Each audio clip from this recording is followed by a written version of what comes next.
Poems by Alexander Pushkin, translated by Boris Krigger. I loved you once, and love, perhaps is staying within my soul, its embers yet not dead. But let it cause no more of your dismaying. I would not have you grieve or bow your head. My love was mute and full of hopeless care, by shyness torn, with jealousy in vain. I loved you truly, tortured with despair, like no one can ever love again. The dreary season, yet for eyes enchanting, so pleasant is your parting, final grace. I love the nature's opulent recanting, the woods arrayed in gold and crimson lace. Within their shade the wind is softly panting, the wavy mists across the heavens chase, and rare the sunbeam, first of frosts appearing, and distant threats of hoary winter nearing. 'Tis time, my friend, 'tis time. The heart demands its peace. The days fly fast, and with each hour that must cease, a shred of life is torn. Yet blindly, you and I are planning how to live, when lo, we suddenly shall die. There is no bliss on earth, but peace and freedom stay. A long envied design has beckoned me away. A weary slave, I've long devised a secret flight to distant, quiet realms of labor and pure delight. No, I prize not the wild, rebellious madness, the senses' rapture, the ecstatic sadness, the groans and clamor of a bacchante young, when like a serpent to my body clung, with stinging bites and fierce, impetuous sighs, she hastens the last throes before desire dies. Oh, how much dearer art thou, my gentle prize!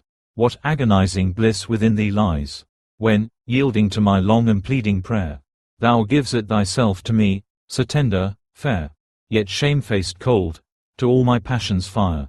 Thou scarce respondest, blind to my desire, till slowly thawing to the quickening flame, thou showest all my burning, past all shame. I keep the spell of that enchantment. Before my eyes you rose to gleam, a swift and visionary wonder, pure beauty's genius and supreme. Through hopeless pangs of bitter pining, amid the world's loud, vain embrace, a far-off voice was softly chiming. I dreamed of that celestial face. Years rolled, the storms of rebel raging dispersed the dreams I used to trace, and time erased that voice assuaging, and that divine, unearthly face. In gloom, in exile's desolation, my heavy days dragged, reft of light, bereft of God and inspiration, of tears, of love, of life's delight. But lo, my soul broke from its dying, and once again you rose to gleam, a swift and visionary wonder, pure beauty's genius and supreme. And now my heart beats in a madness, and resurrected from above, a deity and holy gladness, and life, and tears, and burning love. Gift of nothing, gift of blindness, life, why art thou given to me? Or by fate's unpitying kindness, doomed to die in agony? Who, with hostile power driving, called me from the void to start, filled with passionate, wild striving, shook with doubt my waking heart. Goal or purpose I have neither, empty soul and weary mind, and the world's unceasing humming tortures me and leaves me blind. Deep in Siberia's iron mine, preserve your proud and patient bearing. Your mournful toil shall not decline, nor lofty dreams beyond despairing. For misery's faithful sister, hope, within the dark and dreary prison, shall wake the joy not yet arisen. The longed-for day shall break its yoke, and love and friendship through the gloom shall pierce the bars of your confinement. As to your dungeon's silent room, my free voice reaches in alignment. The heavy chains shall fall away, the dungeon walls shall break apart, and freedom, waiting at the gate, will hand your sword with joyful heart to Chardive. Of love, of hope, of quiet glory, the sweet deceit was quickly gone. Our youth's wild, celebratory story fled like a dream, a mist at dawn. Yet still the fire of longing rages. Beneath the yoke of fateful might, we turn our restless souls by night, to hear our country speak through ages. We wait with yearning expectation, for freedom's holy, blessed grace, as a young lover longs to trace the hour of faithful consummation, while yet we burn with liberty, while hearts for honor beat unyielding. My friend, to country let us flee, our soul's most noble instincts wielding. My comrade, trust, it shall arise, the star of captivating wonder.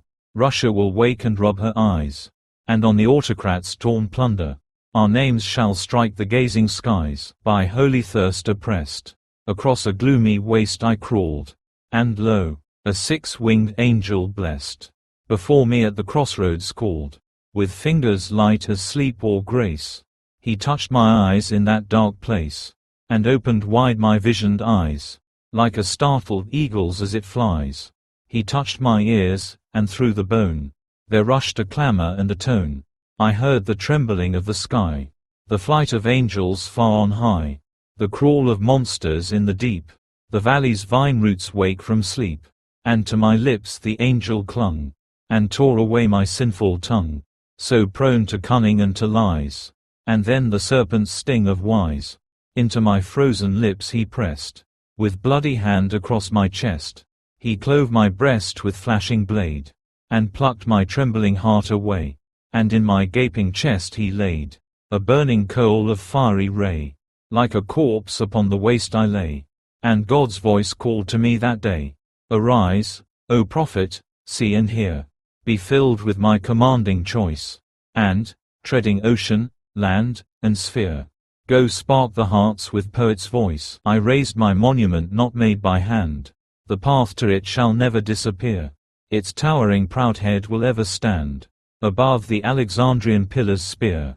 No, I shall not entirely die, hence in my sacred lyre, my soul shall outlive posterity's decay, and I shall be renowned while, beneath the moon's empire, one poet yet remains to sing and say, my name shall wander through all Russian lands, and every tongue shall eagerly proclaim, the proud Slav's heir, the Finn, and Tungus of wild strands, and Kalmyk, friend of steppes, shall know my name, and long shall I be cherished by the nation, because by verse I softened human heart, because in cruel age I praised the liberation, and mercy to the fallen filled my art. Obedient to God's command, O muse, remain.